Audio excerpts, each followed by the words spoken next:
Buenos días, gracias por su asistencia puntual a nuestra primera sesión virtual de la experiencia. Yo espero que hayan realizado los ejercicios que habíamos dejado. Este, antes de iniciar, ¿alguien tiene alguna duda o quiera comentar o quiera que discutamos algún resultado?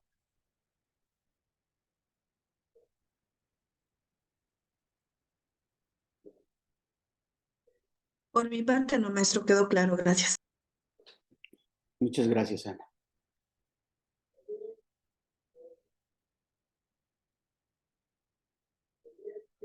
¿No?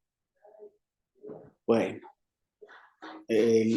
asumo que el silencio es que no hay dudas.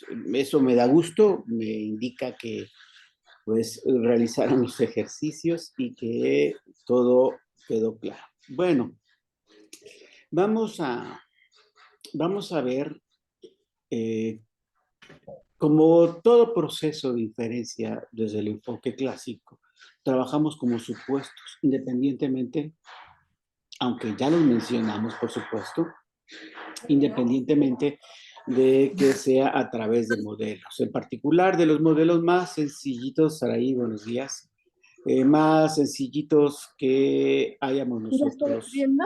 estemos trabajando. Bueno, Ya, pues, ahorita que recordarán, ustedes nomás le echas el azúcar. Te esperas unos 2 minutos. Bueno, échale el azúcar ya que empiece a hervir la paga. Ahí tienes el micrófono abierto. Gracias. Creo que voy a cerrar el micrófono de todos. Si hay alguien que tenga alguna duda o comentario, puede, por favor, con algún emoji, alguna imagen solicitando con la manita para que yo active el micrófono. ¿Les parece? Sí, está bien, maestro. Ok.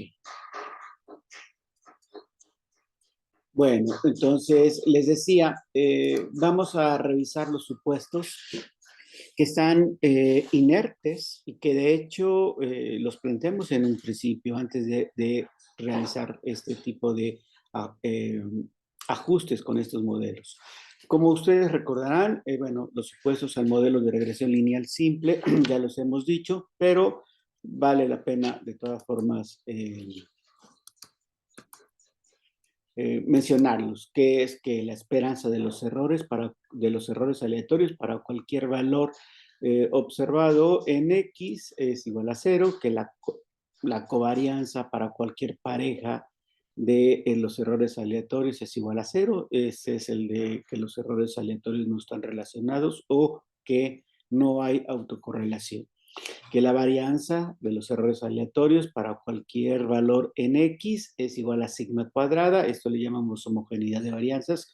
También utilizamos igualdad o homocedasticidad. Que la covarianza de los errores aleatorios para cualquier valor en X es igual a 0, es decir, que los errores aleatorios no están relacionados con en este caso, con la variable independiente. Y el último que establecimos, que nos permitió realizar, además de la inferencia puntual que hicimos con el modelo a través de los estimadores mínimos cuadráticos ordinarios, establecimos que nos permitió realizar pruebas de hipótesis, intervalos de confianza, pues es el de normalidad. Debe de ser claro que el no cumplimiento de uno o más, que en la práctica es más de uno, de estos supuestos, pues ocasiona que podamos tener errores graves dentro del análisis de regresión. Y por lo siguiente, en las conclusiones o las aseveraciones que uno haga a partir del modelo que uno está estimando. Es por ello que es importante dentro del proceso de modelación el análisis o el verificar los supuestos. El primer supuesto del que vamos a platicar, pero antes de platicar con este supuesto, que es el de normalidad,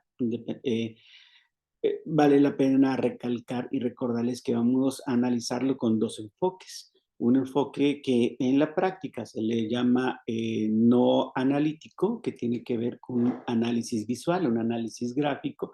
Por supuesto, esto debemos de tener siempre presente de la subjetividad en las conclusiones que obtengamos solo a partir de este análisis no analítico.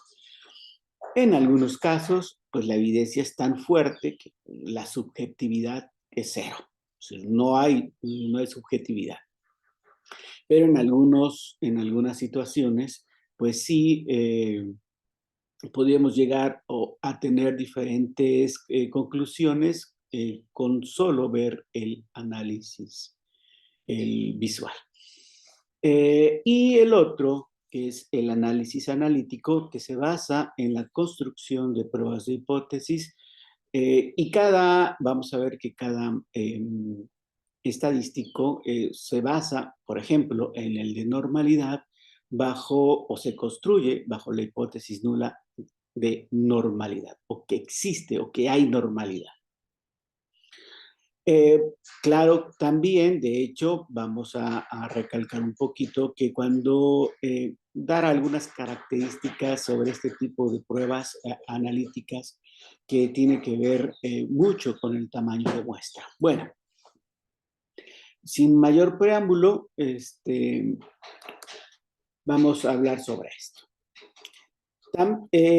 Comentamos que este supuesto, en el caso de que el enfoque que nosotros vayamos a trabajar, la modelación es un enfoque exploratorio, bueno, este supuesto, pues no es necesario el no cumplimiento, porque bien saben que los estimadores mínimos cuadráticos ordinarios, pues ya dota de características muy importantes para estos estimadores, que les llamamos los MELIS, los mejores estimadores lineales y sesgados. Es decir, son lineales, además de que son lineales, son sesgados, y de todos los estimadores lineales y sesgados, el mínimo cuadrático, el método, o estos estimadores mínimos cuadráticos ordinarios, poseen la de menor varianza.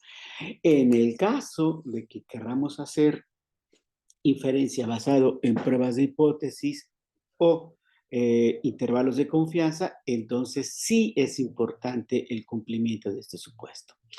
Vale la pena recalcar que en algunas ocasiones, y dependiendo, por supuesto, del contexto del problema, se puede atenuar este supuesto con el tamaño, incrementando el tamaño de la muestra. Aunque este procedimiento no siempre se puede garantizar, dependiendo, como les decía, en el tipo o el problema que uno está abordando, está trabajando. A veces el obtener, no es tan fácil obtener o incrementar el tamaño de muestra porque en ella está involucrado muchos aspectos y creo que el más importante es el tiempo y el costo. O simplemente pues ya no podemos incrementar el tamaño de muestra, pero cuando se puede, si se puede, podríamos utilizar atenuar este problema en el caso de que no se evidencie en la normalidad, atenuar este problema, incrementando el tamaño de la muestra. Y entonces, vamos a ver primero los análisis o los métodos no analíticos. Y el primer método del que vamos a hablar, pues es un método que se utiliza dentro de la modelación, en particular para este tipo de modelos, es el famoso cuckooplot, usando los residuos, es decir, usando los estimadores del modelo ya definitivo, usando los residuos del modelo estimado, que son los estimadores de los errores aleatorios. No nada más es visual, puede ser un histograma, puede ser un ppplot, pero los dos, el primero y el tercero que mencioné, es decir, el cuckooplot y el ppplot, son los más utilizados en este aspecto o para este aspecto. Este gráfico como recordarán, pues se construye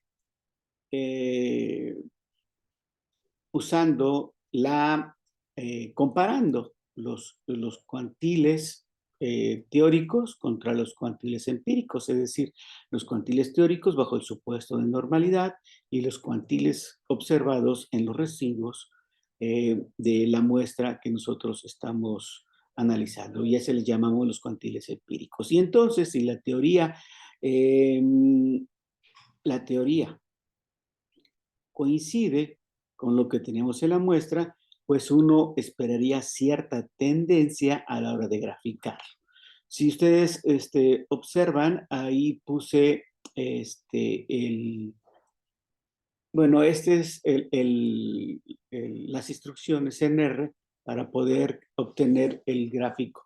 Estas instrucciones, bueno, en este caso, aquí se llama el objeto mtcars, donde está la base de datos, y estoy poniendo a la variable en la cual quiero obtener el gráfico ggplot. Este es el tamaño de los puntos y este es el color. Y ggline, esa es la opción que grafica la línea. ¿Por qué es importante la línea? Porque, como les decía, vamos a comparar los cuantiles teóricos bajo el supuesto de normalidad con los cuantiles empíricos, y lo que uno esperaría es que a la hora de graficar los puntos estarían sobre esa línea recta. Y vamos a ver que el alejamiento, y lo que uno esperaría, pues, sería que no observáramos alejamientos grandes con respecto a esa línea. Estos alejamientos son importantes identificarlos porque muchas veces define el tipo de no normalidad. Y vamos a hablar sobre algunos comportamientos no normales que podemos observar en la generalidad, por supuesto, o los más clásicos, en el caso de no normalidad. Bueno, vean, el primer gráfico, el que está etiquetado con la letra A, es lo que uno esperaría, que coincida de forma perfecta, bueno, no perfecta, pero que esos alejamientos no sean grandes o que estén alrededor de esa línea recta, en los puntos en donde graficamos los cuantiles teóricos contra los cuantiles empíricos. En la práctica difícilmente vamos a ver ese tipo de tendencia. Los B y C, si bien estos comportamientos denotan que tenemos una distribución simétrica, denotan que esa distribución define con colas ya sea pesadas o distribuciones como ustedes las conocen, mesocúrtica o platicúrtica, es decir, con colas más largas o pesadas que la distribución normal. En el caso, o menos pesadas, como en este caso de la C y la menos pesadas, y la B, las colas más pesadas que la distribución normal. Es decir, más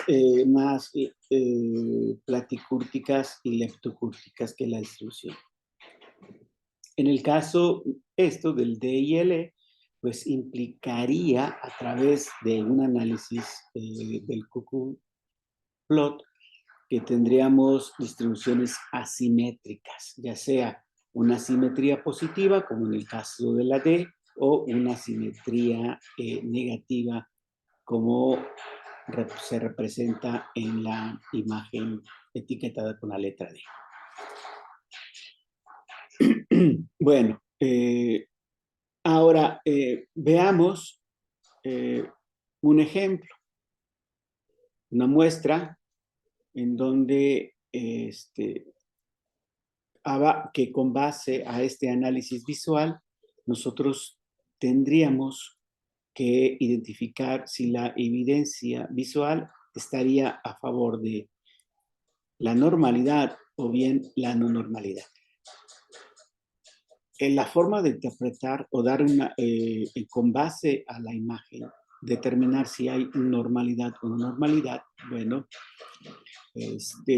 lo que te dice la teoría es que no debemos de observar distancias o alejamientos grandes con respecto a esa línea. Ahora bien, observamos que sí hay alejamientos, pero esos alejamientos evidencian no normalidad. Pues, como les comenté, para decidir si se rechaza o no que existe normalidad, con el gráfico, pues se tropieza muchas veces nosotros con el carácter subjetivo. En la práctica, cuando ya vas analizando detenidamente con experiencia, bueno, ya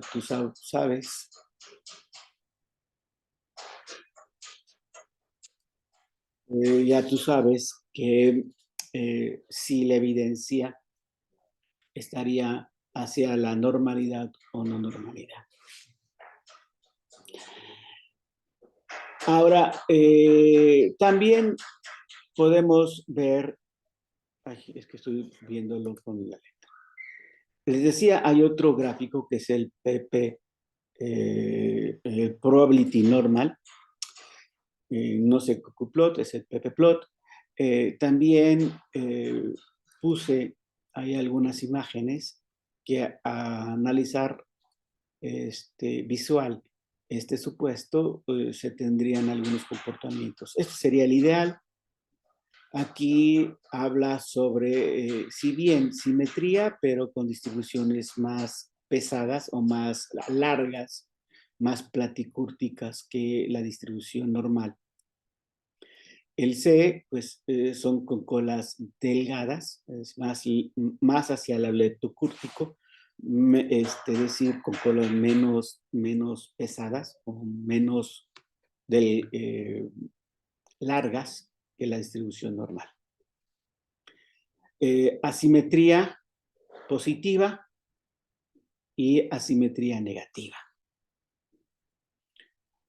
Ahora bien, aquí está el gráfico de ppplot. Perdón, es que para que no se me reseque la garganta. Entonces, igual caemos con el aspecto subjetivo, es decir, evidencia normalidad o no normalidad. De hecho, la literatura, y que como vamos a ver más adelante, la literatura recomienda para determinar normalidad o no normalidad es utilizar estos dos aspectos, tanto el analítico como no analítico. Cuando no está clara la información visual que me da el análisis no analítico. Bueno, vamos a ver algunos de los supuestos, algunos de los métodos para verificar la normalidad o no normalidad de nuestro modelo que estamos ajustando. Hay algunas pruebas hay muchas de hecho, pero todas esas pruebas para verificar, analíticas, para verificar el supuesto de normalidad, las podemos agrupar de la siguiente forma. Unas basadas en la prueba de la G cuadrada, que de hecho se le denota como prueba de bondad de ajuste, que no necesariamente es para normalidad. Esta prueba la podemos utilizar para cualquier distribución, pero se ha visto y se ha analizado que no es de las más adecuadas para utilizarla. Hay otras que están basadas en la función de distribución empírica, que de hecho mucho de la literatura recomienda utilizar esta técnica, y refiero a la técnica de Anderson-Darling. Vamos a ver algunos ejemplos con ella. Pero así también está la de Kramer-von Mies, la de Watson, la de Kolmorov, por mencionar algunas de las más conocidas. Las otras que están basadas en los momentos, estamos hablando como la G cuadrada de Agostino, Pearson, y también la G cuadrada de Bodman-Shenton. Otras que están basadas en regresión, y vamos a ver por qué. más adelante cuando hablemos de ellas. Está la de Shapiro-Wilk, la de Agostino y la de Shapiro-Francia. Y así como están estas, hay otras más pruebas para verificar. Y vamos a mencionar algunas de estas pruebas que con la práctica adquieren mucha importancia cuando se aplican bajo ciertas condiciones.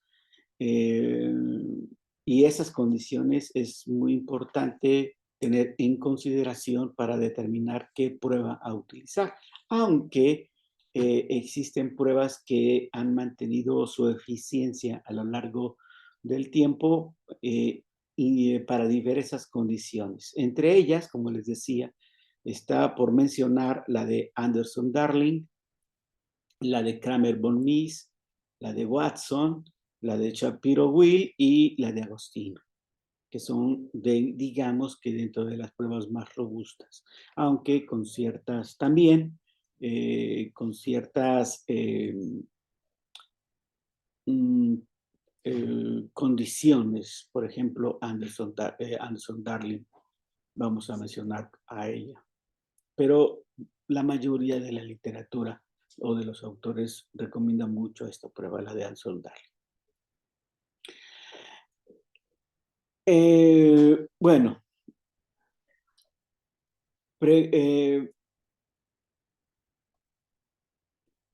debe de ser claro que como de hecho, cuando ustedes aplicaron algunos de los métodos no paramétricos, por ejemplo, una prueba T o, o han aplicado un análisis de varianza, pues es importante considerar que estas pruebas en consideración, cuando aplicamos estas pruebas, tener en consideración ciertos aspectos. Primero,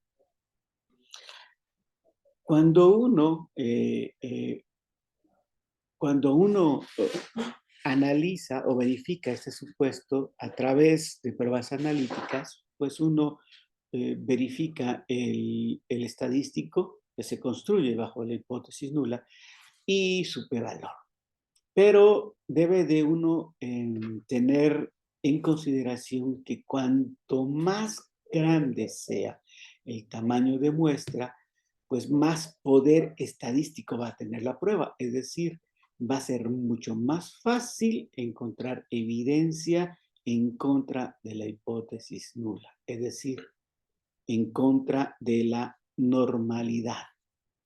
Al mismo tiempo, también hay que considerar que cuanto mayor sea el tamaño de muestra, pues menos sensibles se vuelven los métodos paramétricos a la falta de normalidad, ¿no? Es decir, si yo en un principio les dije que podemos atenuar el supuesto de el cumplimiento de normalidad, es decir, el de cuando uno al aplicar la prueba encuentra una normalidad, incrementando el tamaño de muestra, bueno, hay que considerar que si uno incrementa de forma exponencial el tamaño de muestra, uno puede tener más poder estadístico, es decir, podríamos rechazar la hipótesis nula, siendo que no se debería de hacer. Pero también es importante que no se base en las conclusiones, es decir, la normalidad o no normalidad, solamente con el p-valor, sino también debemos de considerar su representación no analítica y, por supuesto, también el tamaño de muestra. Considerando estos tres factores, uno puede tener pues más evidencia para decidir si existe normalidad o no normalidad.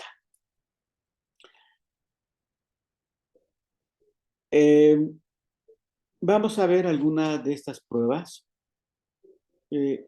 Estas, por ejemplo, vamos a ver la de Shapiro-Wilk.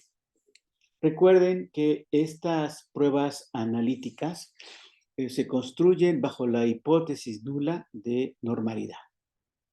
Y en la alternativa no normalidad. No nos interesa de cuál otra, en el caso de que se rechace la hipótesis nula, de cuál distribución provenga esta variable aleatoria. Y entonces, una de esas pruebas, o la primera, es la prueba de Shapiro-Wilk. Esta prueba se utiliza cuando el tamaño de muestra, se recomienda utilizarla cuando el tamaño de muestra es menor a 50. Hay otras pruebas que cuando el tamaño de muestra es grande, se podemos utilizar. Por ejemplo, es equivalente cuando tenemos muestras grandes a la prueba de Kolmogorov-Smirnov. Y esta es la función. Antes debemos de tener cargada y instalada la paquetería LM-Test. Esta función se llama Shapiro.test, no es la única, es la que yo utilizo. Van a encontrar más funciones y otras librerías que por supuesto tienen implementada esta prueba para verificar normalidad. Bueno, aquí está. Y entonces Shapiro Test, y si ustedes observan, el argumento que presenta esta función es que el objeto se debe de especificar sobre cuál queremos que verifique el supuesto. En este caso, yo le estoy diciendo que lo haga sobre el objeto que se encuentra o la variable o el vector que se llama residuals, que son los residuos, que está en el objeto que se llama ref.ls. Y me da esta salida. En la salida, pues me da el estadístico que se construye siendo que la variable aleatoria es normal y su p-valor asociado. En este caso es 0.749. Entonces, implica no rechazar la hipótesis nula. En otras palabras, que existe normalidad. Pero recuerden, siempre cuando uno vaya a analizar ese supuesto, es importante considerar tanto la prueba analítica como la prueba no analítica y el tamaño de muestra. La otra prueba es la prueba de Kolmogorov-Smirnov. Esta prueba también se utiliza para la distribución normal, aunque no necesariamente es para la única distribución que le podemos utilizar. Y se obtiene con esta función que se llama ks.test. Recuerden, estas funciones debemos de tener instalada la paquetería LM-Test. Si ustedes, por eso, como no es única para la distribución normal, tenemos que decirle para qué tipo de prueba de hipótesis queremos verificar. Entonces, igual, el argumento es primero la variable, la opción, que en este caso para la normal, y que utilice los valores tanto de la media y la desviación estándar que se encuentran dentro de esa variable. Aquí está el estadístico, el D y su p-valor asociado. Con lo que determinamos que existe normalidad. Ahora bien, hay que tener y considerar lo siguiente. La prueba de Kolmogorov-Smirnov, a pesar de que en muchos autores, en muchos trabajos, se alude a esta prueba tiene una característica importante que debemos de considerar. Y es que esta prueba, la de Kolmogorov-Smirnov, asume que nosotros conocemos la media poblacional y su varianza, que en la mayoría, por no decir casi siempre, desconocemos estos valores. Por lo que esto hace que la prueba pues no sea muy conservadora y de hecho poco potente por esta consideración. Pero para resolver esta situación se genera una modificación a esta prueba que se conoce como la prueba de Lilliefors. Y entonces, la prueba de Lilliefors, que vamos a ver, asume que la media y la varianza no son desconocidas. Más bien, son desconocidas, perdón. Y por lo que muchos utilizan también esta prueba, la de Lilliefors, por la característica que comento. Nada más que esta prueba se recomienda utilizar cuando el número de observaciones es mayor a 50, es decir, está determinada o recomendada para muestras mayores a 50. Pero es una modificación a la prueba de Kolmogorov-Smirnov y es más potente, por lo comentado.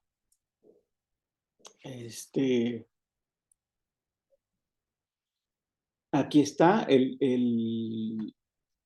les decía que en este caso, para utilizar esta, necesitamos tener esta paquetería, la NORTEST, y la función se pone lili.test y entre paréntesis el argumento, pues la variable o el objeto o la columna a la cual queremos aplicar esta prueba para verificar el supuesto de normalidad. Aquí está el estadístico de la prueba de Lilliefors y su p-valor asociado. Considerando estos dos, pues nada más la evidencia estaría a favor de la hipótesis nula. Ahora, ¿cuáles serían las consecuencias que uno tendría al no cumplimiento de este supuesto? Bueno, influye, si ustedes recordarán, establecimos y dijimos que para poder realizar inferencia basado en pruebas de hipótesis, intervalos de confianza, pues era importante incorporar un nuevo supuesto a los que en un principio habíamos establecido. Y entonces influye principalmente pues en este tipo de análisis, es decir, en las pruebas de hipótesis y en los intervalos de confianza, en particular basados en modelos de regresión lineal. Y entonces las principales consecuencias de la no normalidad sería pues que los estimadores mínimos cuadráticos ordinarios ya no son eficientes, es decir, ya no son de menor varianza y además los intervalos de confianza que nosotros construyamos o que nosotros obtengamos y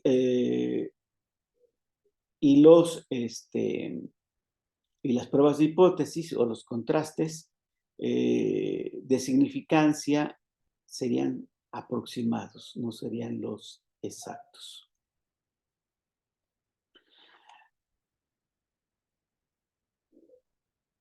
¿Preguntas?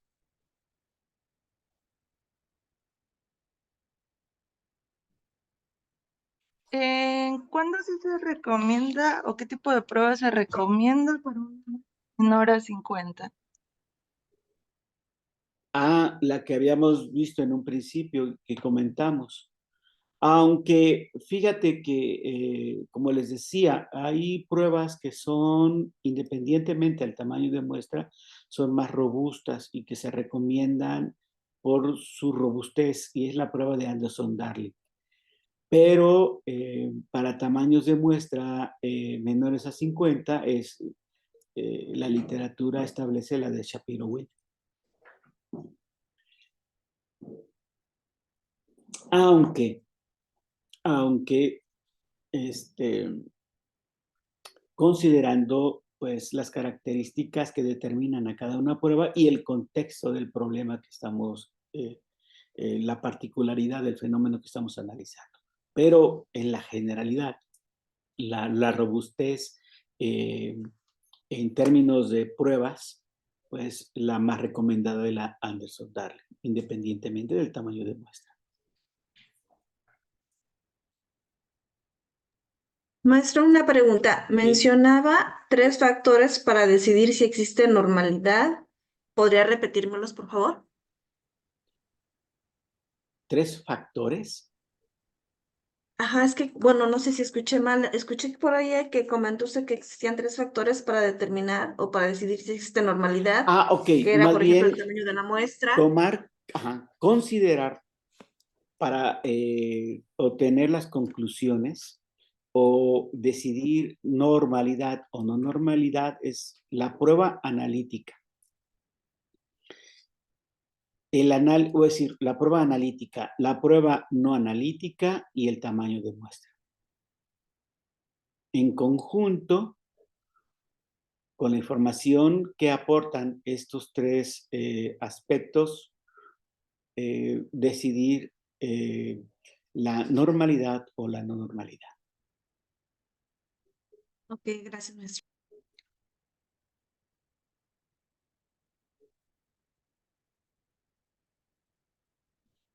¿Alguien más?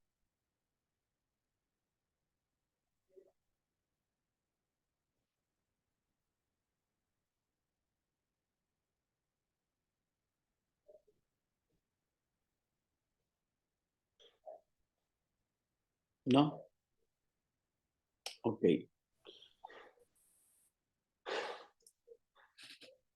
En resumen, debemos de considerar tres aspectos, como bien comenta. El tamaño de muestra, la prueba no analítica y la prueba analítica que vamos a utilizar. Pero en la prueba analítica debemos de elegir la prueba que sea más robusta o que sea que evidencie que es más robusta, que ya mencionamos cuál es, la de Anderson-Darling, pero hay algunas otras pruebas que se utilizan, por ejemplo, y que dependen del tamaño de la muestra, como la que mencionamos cuando tenemos una muestra menor a 50, o que la Shapiro-Wills, o cuando tenemos muestras mayores a 50, que es la prueba de Lilliefors.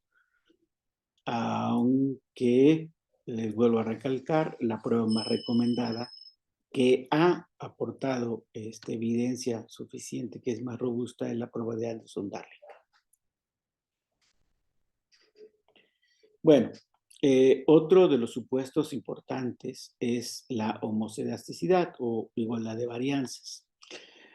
El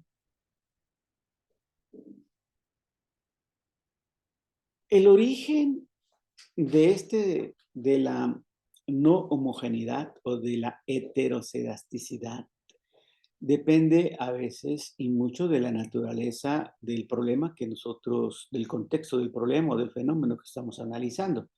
Cuando no se cumple este supuesto, una consecuencia inmediata es que los estimadores mínimos cuadráticos ordinarios ya no poseen la propiedad de mínima varianza, ¿no? Es decir, ya no van a ser MELIs. En otras palabras, ya no son eficientes.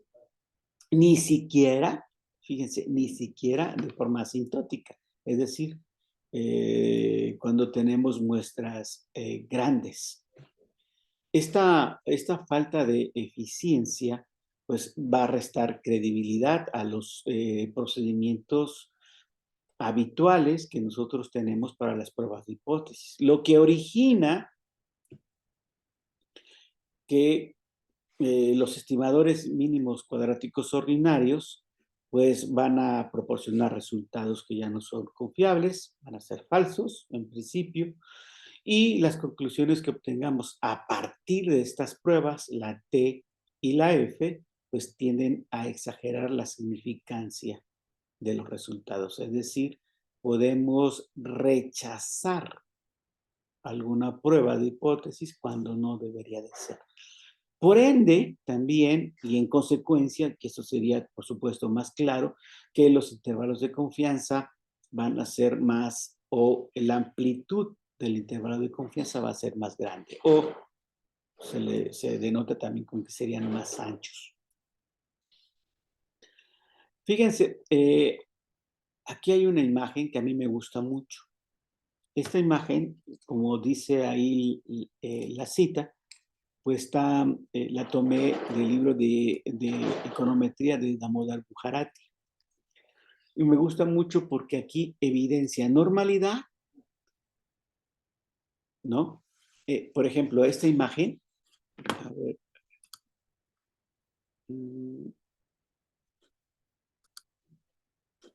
esta imagen, ¿qué denota? Normalidad y homocedasticidad, ¿no? Vean, la varianza es igual para todos y hay normalidad, por supuesto.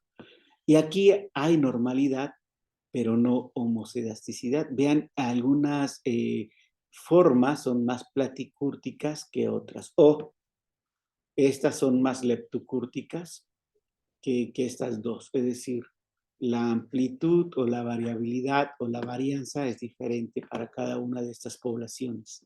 Aún así, aunque evidencie normalidad.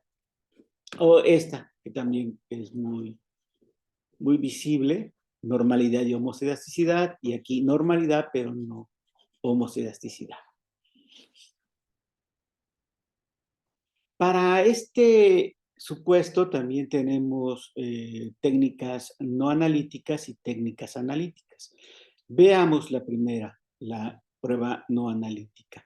Y el gráfico, si ustedes recordarán, en el de normalidad utilizamos los residuos, que es el estimado de los errores aleatorios. Igual aquí vamos a utilizar los residuos, pero lo vamos a graficar contra las medias en Y estimadas, es decir, las Y gorritos.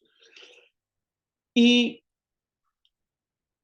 lo que uno esperaría observar en esta imagen es un comportamiento de este estilo, en donde se observa una distribución a lo largo del eje de las X, es decir, observen que en el eje de las X ponemos los valores en Y estimados y en el eje vertical los residuos.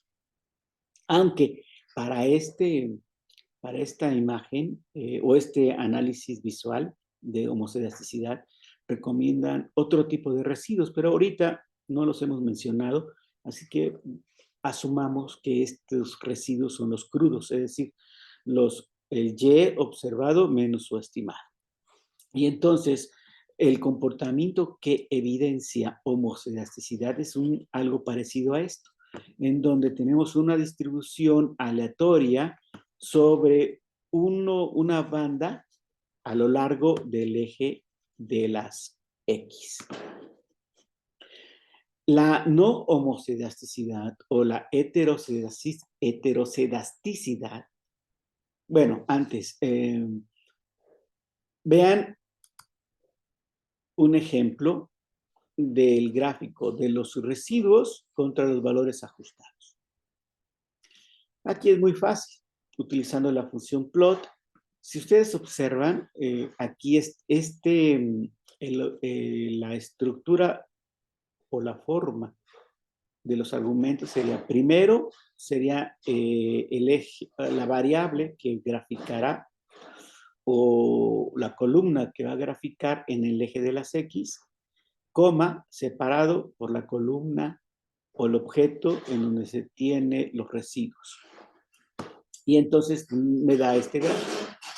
Visualmente, pues depende de cómo está estructurado la imagen, pues no es tan fácil el análisis visual identificar la heterocedasticidad o la homocedasticidad. Pero hay algunos comportamientos que son muy evidentes y son los que a continuación vemos. Vean, todos estos evidencian heterocedasticidad. Estos son muy conocidos, se les conoce como forma de embudo. Vean lo siguiente, los residuos contra los valores estimados. Vean que a lo largo del eje vertical, como en un principio hay una menor dispersión y conforme avanzamos sobre este eje, como la dispersión va aumentando. Esto forma una imagen de un embudo. Y cuando se presenta este comportamiento, implica heterocedasticidad. O bien viceversa. Primero tenemos una dispersión grande al inicio del eje de las X, y conforme avanzamos sobre ese eje, la dispersión va disminuyendo. Esto se le conoce como el embudo invertido este. Esa es la forma de embudo. También indica heterocedasticidad o no homocedasticidad. O bien podemos también tener este comportamiento en donde en un principio hay menor dispersión al inicio del eje de las X y conforme avanzamos, cómo se va incrementando. Pero llega a un punto en donde expresas la máxima amplitud, la máxima dispersión y posterior a él va disminuyendo.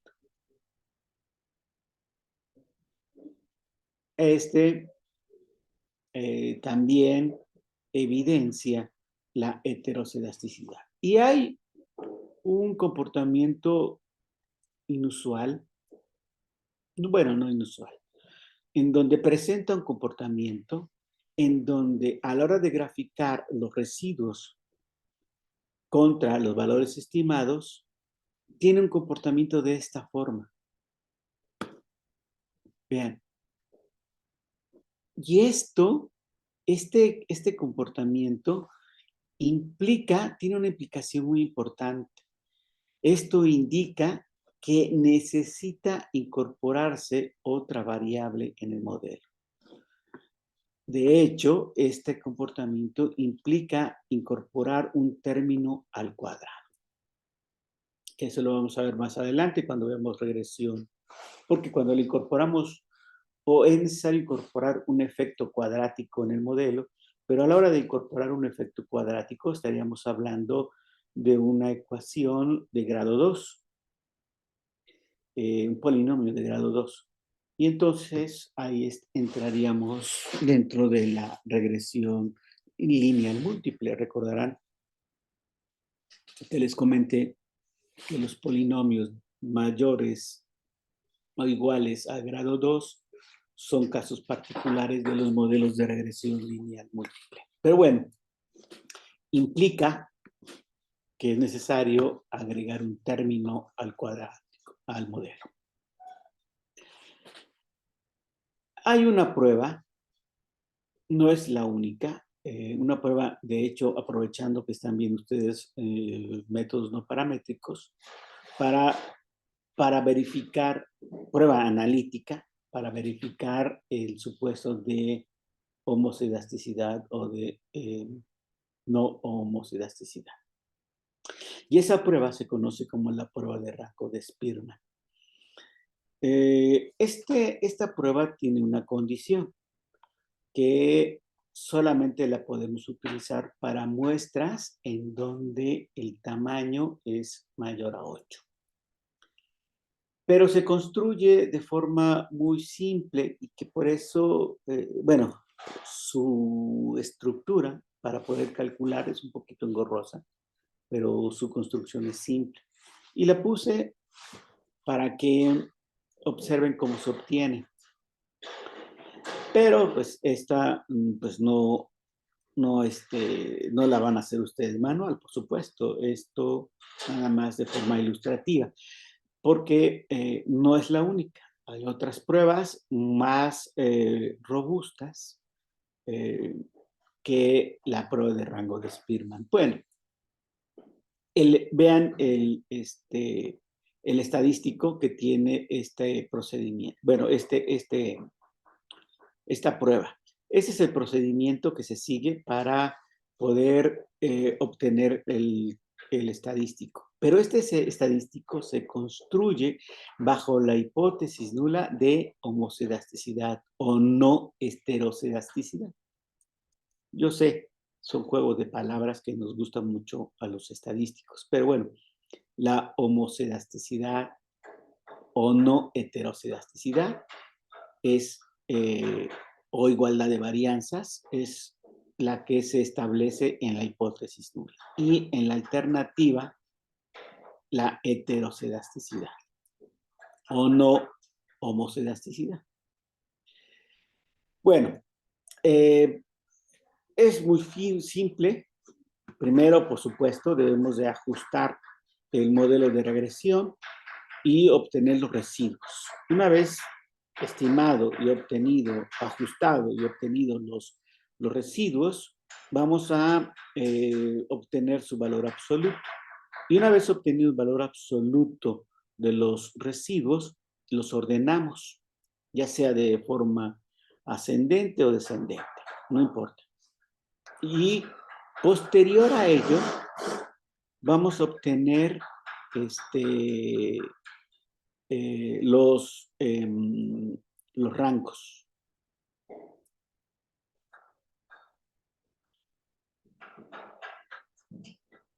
¿Sale? Los rangos. Obtenemos los rangos para la columna en los sec de la variable independiente y la columna, los rangos para la columna en donde están los residuos ya ordenados y en valor, ordenados a través de su valor absoluto. Y el estadístico, el coeficiente de correlación de Spearman, lo obtenemos, está dado por esta forma, en donde DI es la diferencia en rango de la variable independiente y de del rango de donde están los residuos, que los obtuvimos a través de la columna de los residuos, ya ordenados, por supuesto. N es el tamaño de muestra. Este es el estadístico. Les decía, es un poco engorroso porque primero, bueno, tenemos que obtener los residuos, luego obtener el valor absoluto de los residuos, luego ordenarlos, ya sea ascendente y descendente, conforme a los valores en X, después obtener los rangos para cada una de estas dos columnas, para la columna de los X y para la columna de los residuos ordenados en valor absoluto. Y una vez obtenido estos dos rangos, pues obtenemos las diferencias y la suma al cuadrado de esas diferencias es este valor que está en el numerador de este cociente. Y después el numerador sería pues n, que es el tamaño de muestra, por n al cuadrado menos 1. Y a este cociente lo multiplicamos por 6. Y luego lo multiplicamos ese valor por menos 1 y le sumamos 1.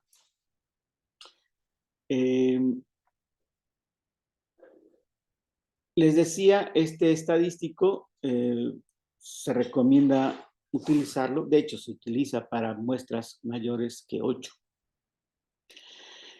Y se obtiene un estadístico que se llama ET, que tiene esta forma.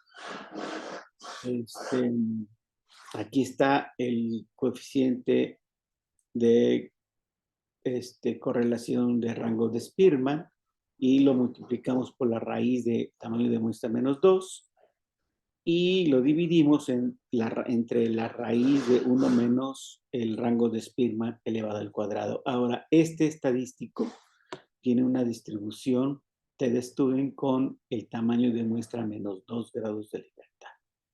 Y les decía, ese estadístico se construye bajo la hipótesis nula de que hay homocidasticidad o no heterocidasticidad. Y en la alternativa de heterocidasticidad o no homocidasticidad. Bueno, les puse un ejemplo del que trabajamos de la muestra de que obtuvimos de la población de las familias en donde se les midió el ingreso y el gasto. Vean, aquí ya están ordenados. Aquí tenemos la columna de los X, la columna de los residuos en valor absoluto. Aquí están ya ordenados de forma ascendente. Aquí está el rango de las X, 1, 2, 3, etc. Aquí está el rango de esta columna, el valor absoluto de los residuos ordenados, la diferencia de este menos este, aquí está, la suma y que es 148. Eso es la suma de los DI. Se plantea la hipótesis, la nula homocelasticidad y la alternativa heterocelasticidad.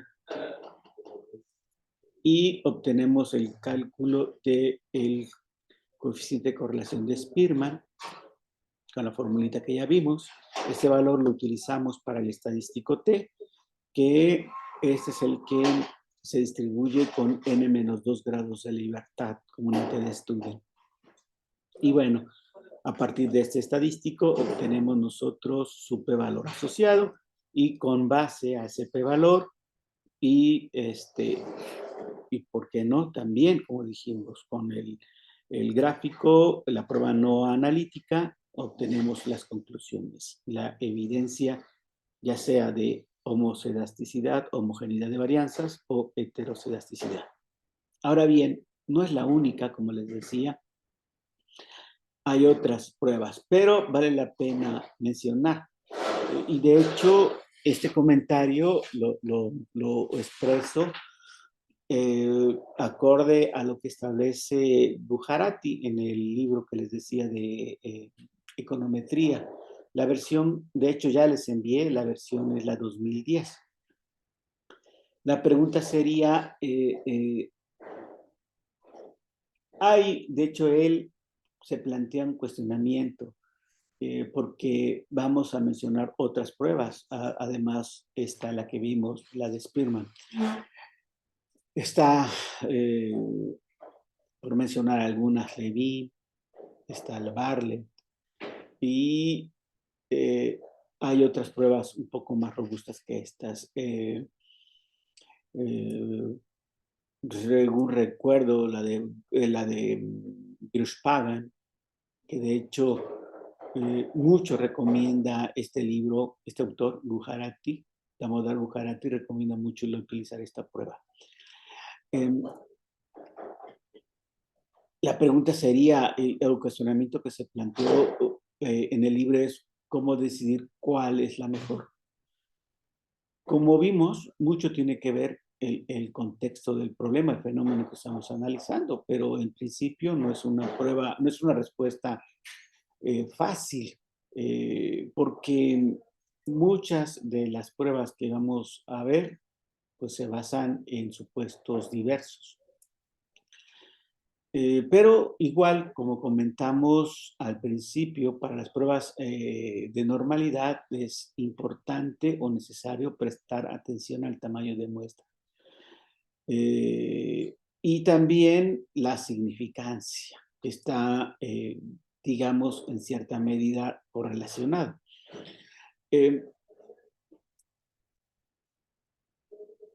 Estas pruebas,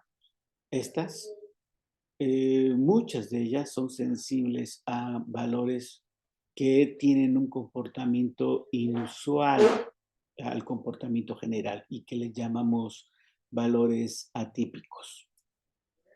Les decía, hay una prueba que vamos a ver, que es la prueba de Grushpagan, que la que recomienda mucho, pero fíjense que aún así, esta prueba que recomienda mucho, la de Grushpagan, Damodar Bujarati, en el caso de la regresión,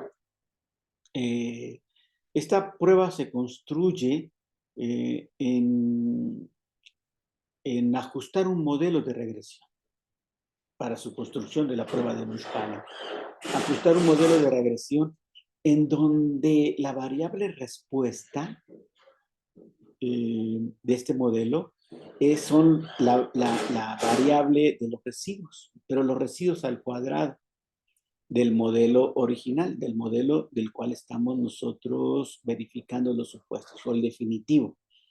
Y como variables dependientes, pues las variables independientes originales del modelo que estamos nosotros analizando.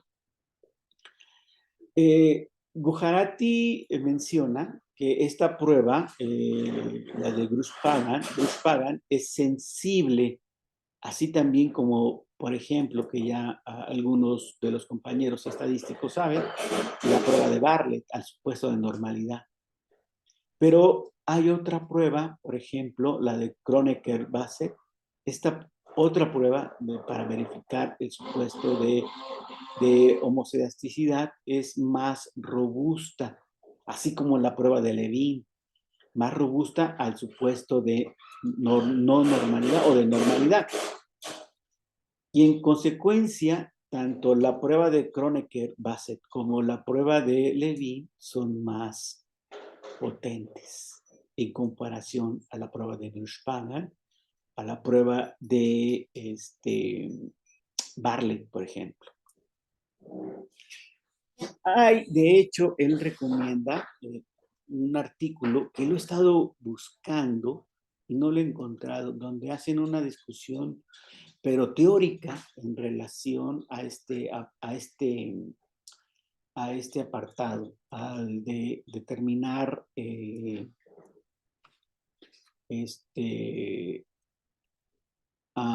qué prueba, en qué condiciones, qué prueba es mejor.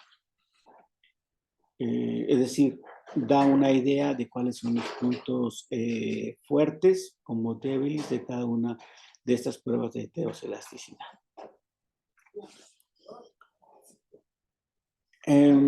Vean, está utilizando la librería LMTest, por supuesto, de la paquetería LMTest, para obtener la prueba de Grush-Pagan. Pues, la función es BP-test, y entre paréntesis el argumento es el objeto, no la variable, no la columna o objetos que estén dentro de este, sino el objeto donde estoy guardando el ajuste. Y aquí está. Primero, la hipótesis, homoselasticidad en la nula, en la alternativa, la heteroselasticidad, o los juegos de palabras que habíamos dicho, no heteroselasticidad, en la nula, y en la alternativa, heteroselasticidad o no homogeneidad. Bueno, aquí está el estadístico, grados de libertad y su p-valor asociado. Como les mencioné, hay otra prueba que también, de hecho, en comparación con la Grush-Pagan, es más, como les había dicho, más potente, porque no se sustenta o no es sensible al supuesto de normalidad, que es la prueba de Levin. Pero para la prueba de Levin, la función es Levin test, que está dentro de la paquetería CAR. Y aquí sí, estos son los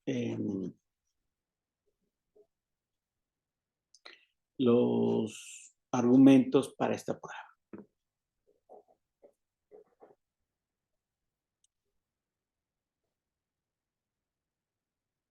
¿Preguntas sobre homoselasticidad?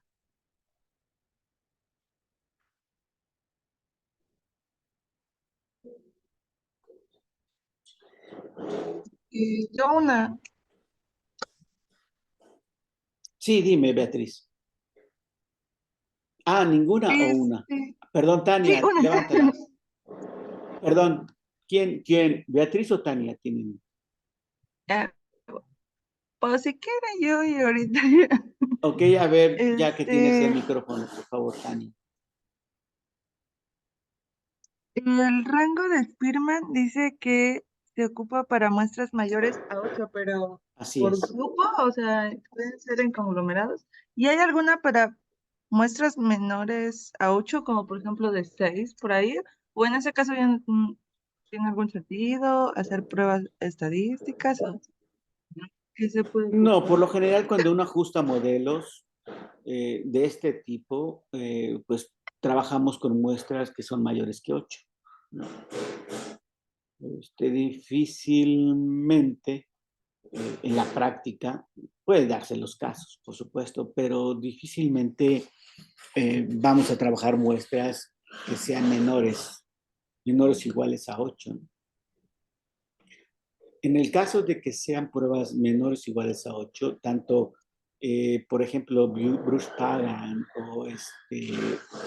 o la prueba de Kronecker-Bassett o la prueba de Levin no establecen un número de muestras. ¿Bajo qué? ¿Cuál es el mínimo en cuanto al número de muestras para trabajar? Solamente hacen la condición de la sensibilidad del supuesto de normalidad, ¿no? En el caso de Bartlett, por ejemplo, y en el caso de Buchmacher. No así para Levin o para Kronecker-Bassett. Pero no establecen criterios de uso para tamaños de muestra, solamente la que comentamos hace rato, la de prueba de correlación de rango de Spearman. Ah, ok. O sea, se podría usar cualquiera de esas tres. Con la condición de la sensibilidad que presentan estas pruebas, ¿no?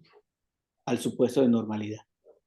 En el caso, si usas Buchmacher, pues es necesario que el supuesto se cumpla. Tanto Bartlett como Buchmacher. No así en cuanto al tamaño de muestra, pero por lo general no trabajamos con muestras, por lo general, no trabajamos con muestras del tamaño que sean menores o iguales a 8. Si dejamos de ver normalidad, ¿continuamos para corroborar la heterocedasticidad? ¿O se puede asumir que no habrá heterocedasticidad? Primero, creo que el primer Ujú. supuesto debe ser normalidad, ¿no? Mm, Y después la heterocedasticidad, dependiendo, por supuesto, de la prueba que utilices para verificarlo, ¿no? bueno. Porque, por ejemplo, puedes utilizar la de Kronecker-Bassett primero para verificar el supuesto de homocedasticidad. Independientemente, puedes obtener tus conclusiones dado que sabes que esta prueba es más potente, porque no se basa en el supuesto de normalidad. Ok. Pero si utilizas Gracias. Buchmacher, pues antes tienes que verificar que no haya problemas en ese supuesto, en la normalidad, para tener tus conclusiones con el estadístico de Buchmacher. Ujú. Pero no cabe. Bueno, no. Okay. Entonces, ¿la de Levine sería igual más sensible o menos No, sensible a no, la de Levin no es sensible al supuesto de normalidad. De hecho, cuando uno ajusta a uno la prueba de Levin, puede utilizar no necesariamente la media como medida de centralidad o parámetro de centralidad. Puedes utilizar cualquier otra medida de centralidad para realizar la prueba. En ese sentido, de hecho, Levin en un principio utiliza la mediana como parámetro de centralidad y la mediana es mucho más robusta que la media aritmética. Ujú. Cuando uno hace las pruebas en los programas, ¿cómo podemos elegir algún parámetro de centralidad que no sea la media? O sea, ¿cómo especificamos que, por ejemplo, la quiero usar en la mediana? O la moda en Levin. Cuando veamos los ejemplos, vamos a ver la función y cómo identificar qué medidas de centralidad utilizaremos. Cuando veamos los ejercicios con R. Ok, muchas gracias. De nada.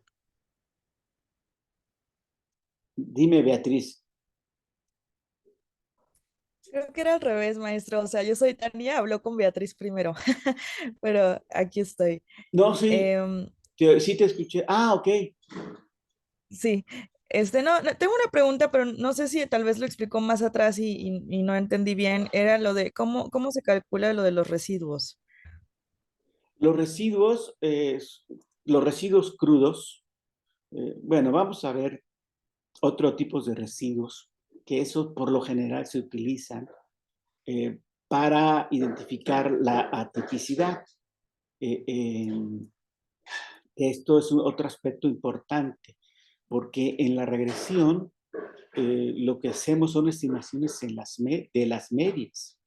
Y entonces, como sabemos, estos son las medias son sensibles a los valores inusuales o atípicos.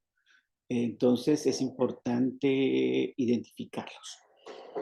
Entonces, hablaba yo de los residuos crudos o los residuos, por llamarlo de una forma, normales, que son el valor observado en Y menos el estimado con el modelo.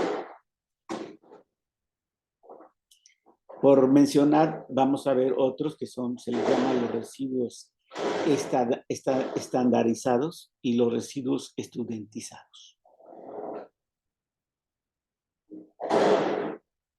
Ok, entonces hemos visto un tipo de residuos y todavía nos faltan más. Sí, así es. Todavía nos faltan otros tipos de residuos que los vamos a ver cuando veamos la parte de los valores inusuales.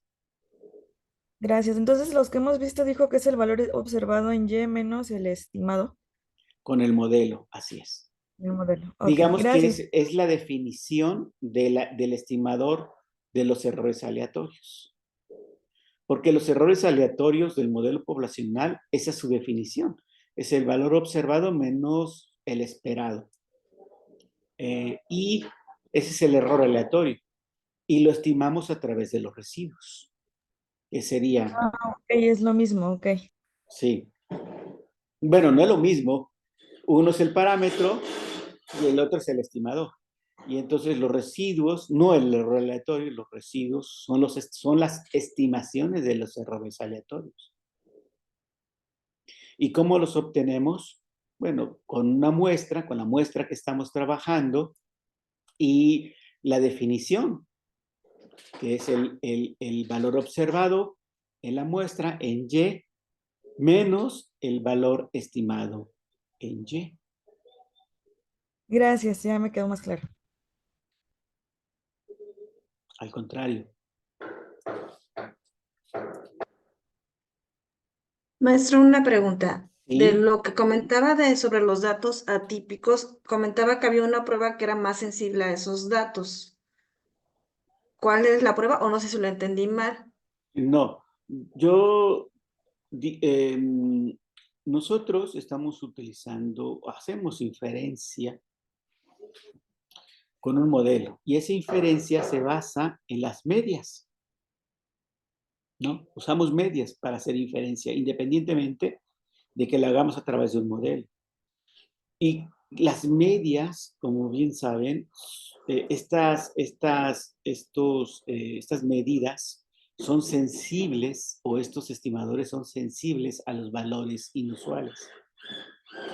Vamos a ver que además de un análisis a través de los residuos para identificar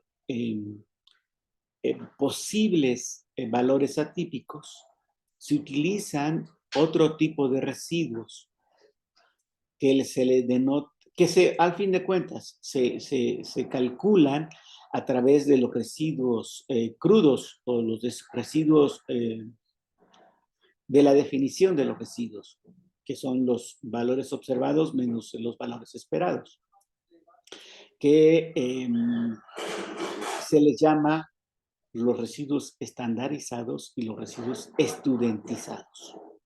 Estos dos tipos de residuos son los que se utilizan comúnmente para identificar valores atípicos o valores que tienen un comportamiento diferente al comportamiento general. Pero eso lo vamos a ver más adelante cuando veamos este apartado, el de el análisis, la identificación de valores atípicos.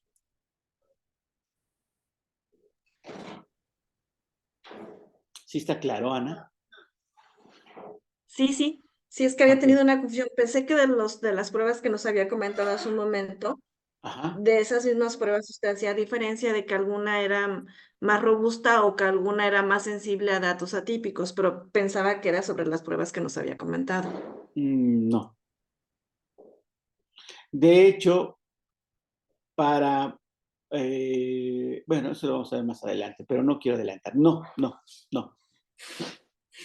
No, lo que hablé fue para el análisis que vamos a ver más adelante, que se le llama análisis de los residuos. En particular, ese análisis de los residuos es para identificar posibles valores que sean influenciales. Y eso lo vamos a ver más adelante, podemos clasificar los valores que tienen un comportamiento diferente a los demás como valores típicos o valores influenciales. La diferencia entre esas dos clasificaciones, que son esas dos clasificaciones, denotan a observaciones en los residuos que tienen un comportamiento muy diferente o diferente a los demás. Es importante identificarlos y clasificarlos, porque puede ser atípico, es decir, tienes un comportamiento que es diferente a los demás, pero no influye en los resultados. Y los residuos que se denotan como influenciales son esos los que tenemos de tener y analizar con detalle, porque esos residuos son los que influyen en los resultados. Y es importante identificarlos. Hay muchos métodos, pero vamos a hablar de los más comunes o los más utilizados para detectar este tipo de comportamientos en los residuos. Sí, gracias, maestro. Bueno, vale la pena comentar, aunque bueno, no es el tema para la especialización, pero hay dos enfoques en particular para remediar el problema de la heterocedasticidad. Uno de los temas tiene que ver con el método de estimación en los parámetros. Es decir, el método, cuando se detecta la heterocedasticidad, hay un método que se conoce como el método de los mínimos cuadrados ponderados. Y es el método más directo para corregir la heterocedasticidad. Y la ventaja de la corrección de los métodos de mínimos cuadrados ponderados es que al aplicar este método, cuando hay heterocedasticidad, garantiza que los estimadores obtenidos con este método son MELI, es decir, son sesgados, son lineales y son de mínima varianza. Pero bueno, esto de mínimos cuadrados ponderados, siempre y cuando conocemos a sigma cuadrada. Es decir, conocemos el valor del parámetro. Pero como pocas veces se conocen estos valores o este valor, existe otra alternativa que se conoce como varianzas y errores estándar consistentes con la heterocedasticidad. Y el nombre, bueno, el método se conoce como de White. Este autor, White, demostró que esta estimación puede realizarse de forma que las inferencias estadísticas sean asintóticamente válidas. Es decir, que para muestras grandes, los estimadores tienden a los parámetros. Bueno, eso es como como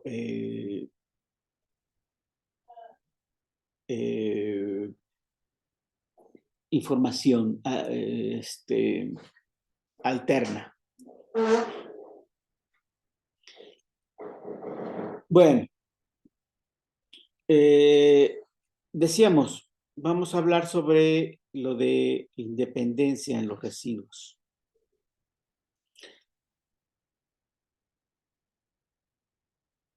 Sabemos que este supuesto indica que no están relacionados los errores aleatorios. Es decir, que un valor de los errores, de los errores aleatorios no está influenciado por otro. Cuando existe, es decir, cuando no son independientes, cuando existe autocorrelación, los estimadores mínimos cuadráticos ordinarios tienen las siguientes características. Son insesgados, siguen siendo insesgados, es decir, que para muestras repetidas, sus valores medios son iguales a los verdaderos valores poblacionales. También son consistentes, es decir, que a medida de que el tamaño de muestra aumenta, se aproximan a los valores verdaderos. Pero ya no son eficientes.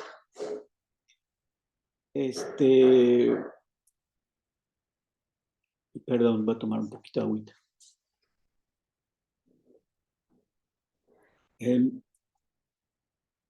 Les decía, ya no son eficientes. Y entonces da como consecuencia de no tener la mínima varianza. Y esto le pega a que los intervalos de confianza son más grandes y por ende también las pruebas de hipótesis serían menos potentes. Y además da como resultado lo siguiente. Hay una subestimación del verdadero valor de sigma. Las varianzas, por ende, las varianzas y los errores estándar tienden a subestimar sus verdaderos valores y da como consecuencia que al aplicar las pruebas de hipótesis, ya sea la T o la F, tiende a dar resultados diferentes. Ahora,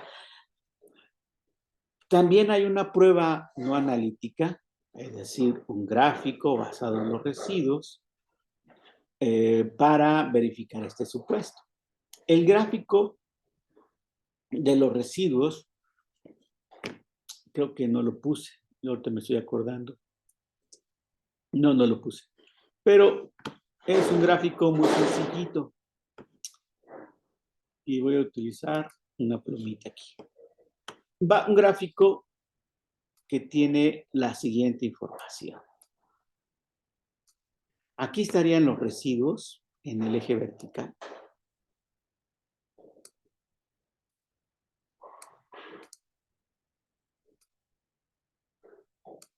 Y en el eje vertical y en el eje horizontal se le denota como el tiempo.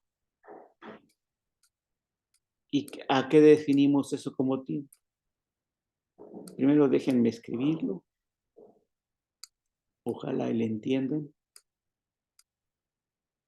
Bueno, el tiempo no es otra cosa sino el orden en cómo está capturado la base de datos. Es decir, 1, 2, 3 puntos suspensivos, así hasta n, ¿no? N es el tamaño de la muestra. En este orden, el primer dato que se capturó tiene como residuo, por ejemplo, este valor. Y lo que uno espera es a lo largo del tiempo o del orden en cómo se capturó la información, los datos, pues se tenga un comportamiento aleatorio. Es decir, que no se observe ningún patrón o tendencia entre los residuos y el orden con que se capturó la base de datos. Y todos los datos deben de estar en cierta banda. Por ejemplo, un comportamiento de este estilo. Este comportamiento implicaría independencia. Si observamos algún comportamiento, alguna tendencia entre esas dos características, pues la evidencia estaría a favor de la no independencia. Debe también ser claro que como se trabaja con muestras aleatorias, uno esperaría que observar un comportamiento de este estilo. Pero así como hay una prueba no analítica, también tenemos una prueba analítica.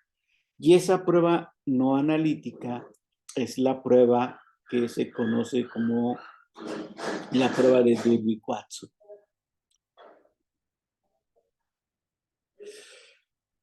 Esta prueba, vean, en el numerador es una diferencia al cuadrado de los residuos. Ahorita vamos a ver a qué me refiero con esto.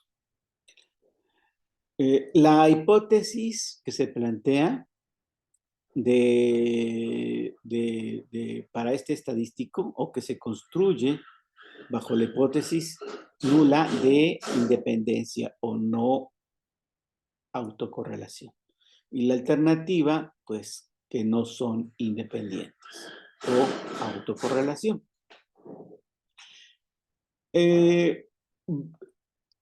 Si uno hace el análisis, manual, hay cierto procedimiento que hay que seguir. Y por eso está esta imagen. Una vez obtenido el estadístico,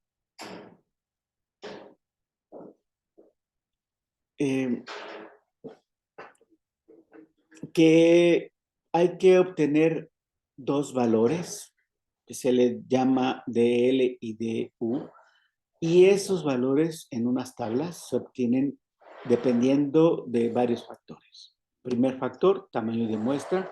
Segundo factor, el número de variables independientes. Y como cuarto, el nivel de significancia. Aunque ya esto lo podemos hacer directamente con R.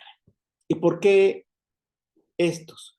Bueno, porque con base a estos valores, yo identifico diferentes zonas.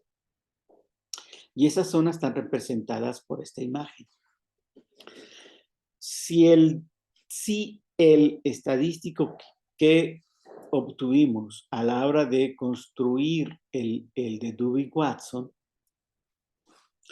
cae en esta zona, no rechazamos la hipótesis nula. Pero si cae en alguna de estas zonas, se le llama zona de indecisión y que por lo general, lo que te dice la literatura, si caes en una zona de indecisión, pues lo que se recomienda es incrementar el tamaño de muestra. Vean qué interesante. En varios supuestos, la referencia es a incrementar el tamaño de muestra. En algunos casos se puede, en otros casos no. Como bien sabemos, mucho depende del fenómeno que uno esté analizando. A veces también por cuestiones de tiempo, espacio y, por supuesto, de poder adquisitivo. O a veces, simple y llanamente, es lo que hay. No hay más observaciones. Pero bueno, lo que te dice la literatura, si cae en estas zonas de indecisión, incrementa el tamaño de muestra. O si cae en estos dos, pues entonces se rechaza la hipótesis nula. Vamos a ver que R ya te da el estadístico y te obtiene su p-valor. Pero la prueba de Durbin-Watson, pero debemos de considerar tanto la prueba analítica como no analítica y también el tamaño de muestra para tomar la decisión. Vean cómo se construye. Ah, por cierto, qué bueno que lo puse. Esta prueba, la de Durbin-Watson, requiere que el tamaño de muestra sea de al menos 15 observaciones. Eso, si ustedes lo ven en los libros, bueno, algunos que traen las tablas para hacer el análisis manual, te recomienda esta observación. Porque las tablas de las tablas de Durbin-Watson te maneja de números de 15 en adelante. Y entonces, si tú tienes un tamaño de muestra menor a 15, pues no vas a poder obtener los valores de L y de U que necesitamos para construir las regiones de rechazo, de indecisión y de no rechazo. Pero ya en el paquete, en R, ya no te establece esa condición. Pero vale la pena, lo pongo porque en algunos libros plantea esta condición. Hay un ejemplo para que vean manualmente cómo se construye. Vale la pena. Les voy a enviar las diapositivas para que lo revisen y si alguien lo quiere hacer, que lo haga, vale la pena, pero es muy sencillo. Vean. Aquí está, este es el orden con que se capturó la base de datos. Eso es a lo que en la gráfica de los residuos contra el tiempo, eso es lo que es contra lo que se grafica esta. Esta y los residuos, por supuesto. Ahora, vean, esta tabla tiene, además de el orden de captura, tiene la variable dependiente a la variable independiente. Y aquí están los Y gorritos, habiendo ajustado el modelo y sus residuos. Y entonces, la diferencia pues sería este menos este, me da este valor. ¿Sale? Bueno, y así obtenemos, es este menos este, perdón, es este menos este. Este menos este me da este menos este me da este, y así sucesivamente. Recuerden, este menos este valor. ¿Qué es lo que te dice aquí? Habiendo construido esto, bueno, aquí les puse un ejemplo. Planteamos la hipótesis con un nivel de significancia, obtenemos el D, con el número, el alfa, el número de variables independientes y el tamaño de muestra, obtenemos el DL, DU. Y a partir de esos valores, obtenemos las regiones de indecisión, las regiones de no rechazo y la región de rechazo. Y entonces, el estadístico que obtuve, el de Durbin-Watson, cae en el área de no rechazo, por lo que decimos que los residuos son independientes. Vean, aquí está la función que se llama DW-test, esta, para calcular el estadístico de Durbin-Watson. Y ya te da su p-valor. Y el estadístico que nosotros tuvimos, ya te da tu valor. Y con esta y el gráfico, es decir, la prueba analítica y no analítica, verificamos el supuesto de independencia.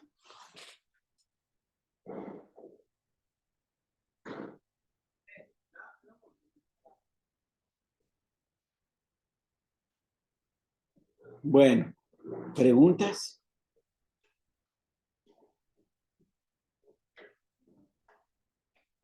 Ah, perdón que no alce la mano, No, pero adelante. no me quedó muy claro lo de los residuos o la independencia de residuos, la verdad. Ay, se me fue. Dime, Ah, con toda confianza, en- por favor. como que tenemos que revisar que nuestros residuos sean independientes para confirmar si las pruebas que hacemos después, como que son certeras o no. Pero esto siempre se tiene que revisar o no, o entendí muy mal. No sé si puede Todo ser mi depende. resumen. Sí, claro. Recuerda, a ver, nosotros establecimos lo siguiente. Tenemos un modelo poblacional. Ese modelo poblacional describe una relación causa-efecto. Y entonces queremos nosotros estimar ese modelo para tratar de describir esa relación causa-efecto, ¿no? Sabemos que ese modelo es un modelo de regresión lineal simple, caso más sencillito. Entonces, obtenemos una muestra de esa población y con el modelo que construimos en la muestra, inferimos al modelo poblacional, ¿sale? De tal forma que podamos describir esa relación causa-efecto que está definida en la población. Para poder hacer y encontrar ese modelo, el modelo muestral, dijimos que hay métodos para encontrar los estimadores de los parámetros del modelo. Entonces, hablamos primero del método de mínimos cuadrados ordinarios. Y dijimos, primero, para poder utilizar este método debemos de cumplir ciertos supuestos. De tal forma que las conclusiones a las que lleguemos sean válidas. Y uno de esos supuestos es que los errores son independientes. ¿Y eso qué quiere decir? Que el valor que yo observo en un residuo no dependió del residuo anterior, del valor observado del residuo anterior, ni del posterior. Y así para todos. ¿Está claro o no? Sí, ya me quedó más claro. Ahora Bien. lo que no sé es qué pruebas exigen este supuesto o son todas los. Bueno, esta prueba para el de no autocorrelación en los errores, ¿no? Errores aleatorios, hablamos de dos. La prueba no analítica, que es el gráfico de los residuos contra el tiempo, que ahí no debe de presentarse ningún patrón, ningún comportamiento debe de evidenciarse en la gráfica. Por supuesto, de hecho, hay algunos autores que te dicen, a ver, si tú vas a hacer un análisis visual, gráfico, para algunos de los supuestos, por ejemplo, vamos a ver.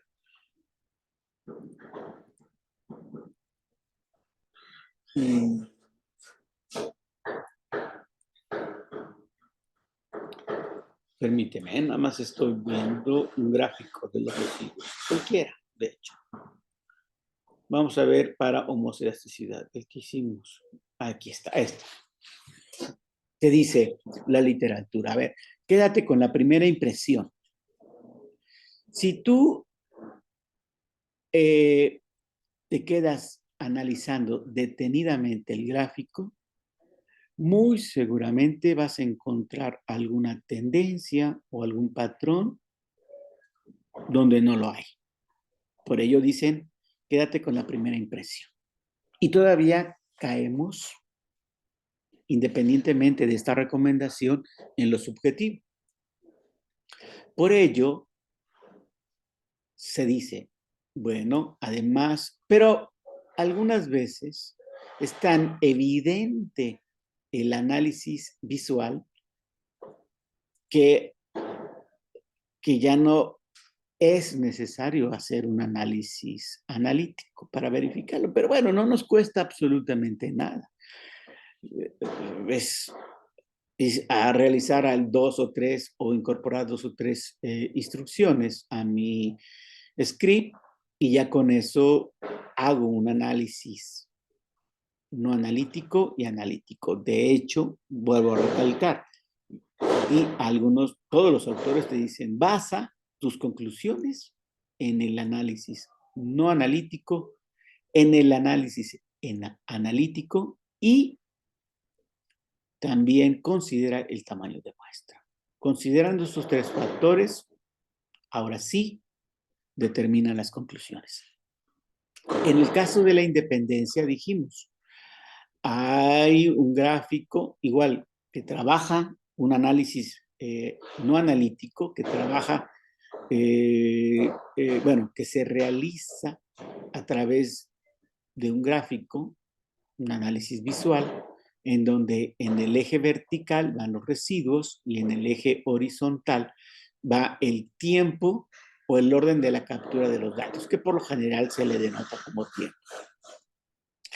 Y lo que te dice para obtener las conclusiones es que no debes de observar ningún patrón, de algún patrón de comportamiento entre esas dos características. Lo que tú debes de observar es esto: una distribución aleatoria a lo largo del eje horizontal y que todos los datos estén contenidos en ciertos límites.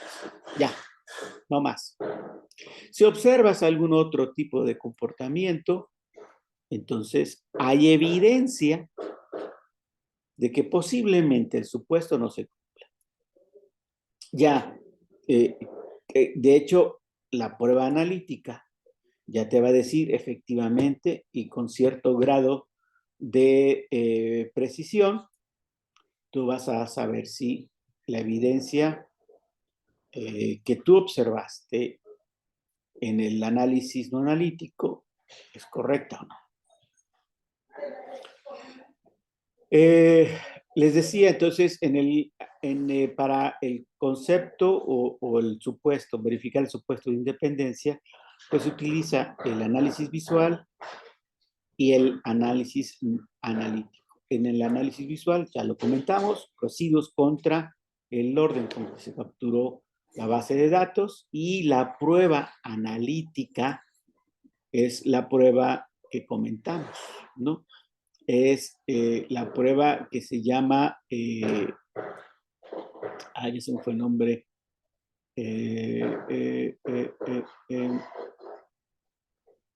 la prueba de Durbin-Watson. Y en conjunto con los recalco, con estos 3 aspectos, tomar la decisión. ¿Que hay otras pruebas? Sí, hay otra prueba, no, la prueba analítica. De hecho, ustedes ahorita en las técnicas no paramétricas ya vieron alguna prueba para verificar independencia, ¿no? Esa es otra que se puede utilizar.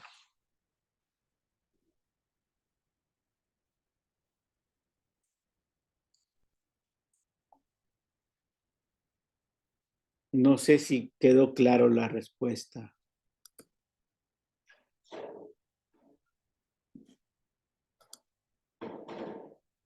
Hola. Sí, más o menos. No, por favor, no dime, debe de quedar clara. Si hay alguna duda, podemos discutirla con más detalle. En el gráfico de los residuales, No, en residuos, función no de- residuales. bueno, es que decía de gráfica de residuales en función de los valores ajustados de Y gorrito.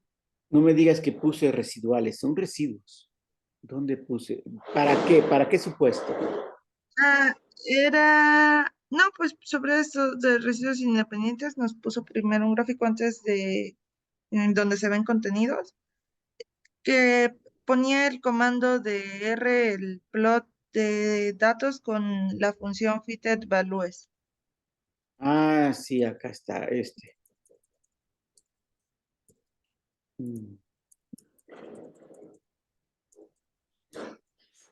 Ahí está. Es, Ah, es sí, cierto, ya vi residuales, aquí está mal. Voy a corregirlo, perdón, es residuos, residuales no existe. Es una mala pensé que traducción. ok. Bueno, Qué bueno que que, me lo dijiste. Se supone que sí es que lo anoté. soy muy cuidadoso en eso. No son residuales, y mil disculpas, no son residuales, son residuos. Ok, no lo sabía. Bueno, entiendo que a partir de esto es en donde uno se da la impresión, ¿no? Que decía que se case uno con la primera impresión, pero también nos dijo que este, una gráfica, si la vemos mucho, podemos como que empezar a sesgar, ¿no? Lo que estamos viendo y encontrar patrones en donde tal vez no los hay. Así Por eso es. hacemos las pruebas. Pero, Hay por algunos ejemplo, aquí, gráficos, ajá, gráfico, sí. Este, pues lo estoy intentando comparar con el que mostraría cómo se escribirá. Oh, Y ajá. pues no, yo no ubico que esté contenido, como que inicie de algún punto como tal, porque podría yo pensar que donde está sobre X en 75 podría ser outlier a lo mejor, y que todos inician como a partir de 50 en la variable Y. Y que de ahí a lo mejor podría terminar en 20, pero eso es con ganas de ver ese tipo de cosas, pero no veo como tal, o sea, no sé si estoy viendo bien que haya una distribución de los datos, pues, que no está sesgada por ahí, Bueno, o sí, sea, una distribución aleatoria. patrones. Yo, a ver, Que no haya un patrón. exacto. Debe ser una distribución aleatoria sobre el rango de valores en X, en este eje, en el eje de las X, o en el eje horizontal, perdón, es que como muevo el mouse, Ujú. se va. Aquí es. Sobre el eje de las X. No, deben de estar la mayoría en un intervalo en intervalos paralelos a este eje, deben de estar todos los datos. Como tú bien dices, por ejemplo, si lo analizamos de forma más detallada, si tú observas aquí hay un dato, ¿no? Y con base a este dato yo puedo identificar cierto patrón. Este patrón así, ¿no? Como que primero, así, ¿no? Por ejemplo, a lo mejor no sé si este sea un dato o sean varios datos que están aquí muy cerquita o que sean el mismo valor, varios valores aquí. Y esto hace que a la hora de avanzar en el eje de las X se observe este patrón, ¿no? Este patrón que le llamamos del embudo invertido. Es decir, que primero hay poca dispersión y después, conforme avanza el eje de las X, como que va avanzando la dispersión, se va incrementando la dispersión, ¿no? Luego llega un punto, como tú bien dices aquí, que la dispersión como que cae y luego vuelve otra vez, como que va cayendo la dispersión, ¿no? Puede ser un patrón que indique que el supuesto de homoscedasticidad no se cumple. Puede ser. No es tan evidente. ¿Sale? No es tan evidente como estos patrones que tenemos acá. Como estos. ¿Está claro? Si tuviésemos un comportamiento como de este estilo, ya entonces, y que se da en mucha frecuencia, bueno, muy seguramente el supuesto de homoscedasticidad no se cumpla, pero independientemente, calculamos, obtenemos la prueba analítica, ¿no? Dadas las características del fenómeno, podemos utilizar las que ya mencionamos. En este caso, siendo riguroso, yo puedo encontrar este patrón. Siendo no tan riguroso y quedándome con la primera impresión, no se observa un patrón alguno, ¿no? Se observa una distribución aleatoria a lo largo del eje de las X de cada uno de los puntos. En otras palabras, este comportamiento evidencia homoscedasticidad. Pero igual, aplico la prueba, claro está, dadas las características del fenómeno que estoy analizando y tengo las conclusiones. Ok, sí. Muy seguramente no se observa un patrón tan definido como los anteriores por el tamaño de muestra. Lo que sí observamos es que la dispersión es grande y se sigue conservando a lo largo del eje de las X. Ve la amplitud que tiene. La amplitud es un valor inicial con base a ese puedo yo identificar si la dispersión es pequeña, es grande, o puedo clasificar esa dispersión como poca, mediana o mucho. Ahora bien, este punto, como tú bien dices, o sería, que eso lo vamos a ver más adelante, sería un valor que influya en los resultados. No lo sé. Si bien tiene un comportamiento un poco diferente a estos, ¿por qué? Porque está por arriba de hecho, este es el que tiene en valor más grande, ¿no? Y ese es el que tiene en valor más pequeño. Estos dos puntos serán valores atípicos o serán valores, es decir, atípicos puede ser que lo sean, pero serán valores influenciales, en otras palabras, valores que son importantes su análisis porque influyen en los resultados. No lo sé hasta que haga yo el análisis respectivo y es lo que vamos a ver mañana. Y para hacer este análisis hay muchos estadísticos y de hecho, como comentábamos con Tania, hay varios residuos que se construyen a través de los residuos crudos o la definición del residuo para identificar o caracterizar, ya sea como atípico o influencial, a estos comportamientos diferentes. Pero que es parte importante dentro del proceso de validación del modelo. Los supuestos y los valores atípicos o influenciales.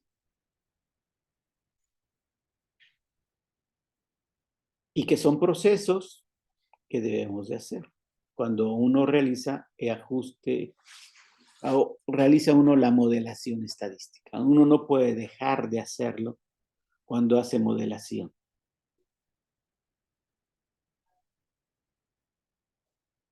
Ok. Y si ninguno de los opuestos se cumple, entonces ya pasamos a no paramétrica, ¿no? Bueno, si algunos, les decía, hay una alternativa que es la más oída o más hablada, pero no recomendada, que son las transformaciones. para cada una de los no cumplimientos en los supuestos, se puede trabajar con una transformación. Si tú lo quieres hacer de esa forma, a veces el modelo matemático que corrige esa desviación en los supuestos, su interpretación pues es muy difícil interpretar los resultados. Lo que haces es forzar a través de un modelo matemático a hacer una transformación, pero pues ahí estamos incumpliendo algo que siempre debemos de perseguir cuando hace modelación estadística, que es la parsimonia. Y en el mejor de los casos, en el peor de los casos, a veces se requiere más de una transformación para corregir esas desviaciones. Por ello hay otras alternativas que son, de hecho, lo más recomendado, que uno puede ser el enfoque no paramétrico o utilizar modelos más flexibles, es decir, que no son tan cerrados como estos modelos. Estoy hablando, por ejemplo, de los modelos lineales generalizados, en donde esos modelos son más flexibles en los supuestos, no son tan cerrados como los modelos de regresión y los modelos de análisis de varianza, y que, bueno, con el poder de cómputo que tenemos en estos tiempos, su cálculo o su ajuste es muy sencillo, muy fácil. Y la interpretación, por supuesto, tampoco es complicada. Hay varias alternativas. De hecho, existen, como les decía, métodos más robustos, como por ejemplo, estábamos hablando para corregir la heterocedasticidad, los mínimos cuadrados ponderados o el método de White. Entonces son alternativas que son viables sin llegar a la transformación.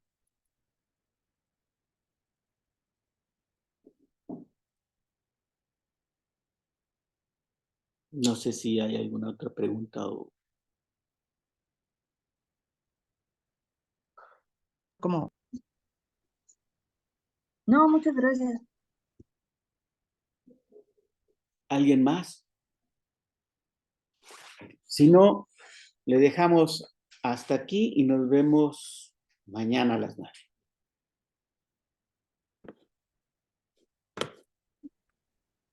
Gracias, maestro. Hasta mañana. Hasta mañana. Dejo de compartir y nos vemos mañana. Buena Gracias, tarde a maestro. todos. Hasta mañana. Hasta mañana. Gracias, maestro. Buena tarde. Buenas tardes.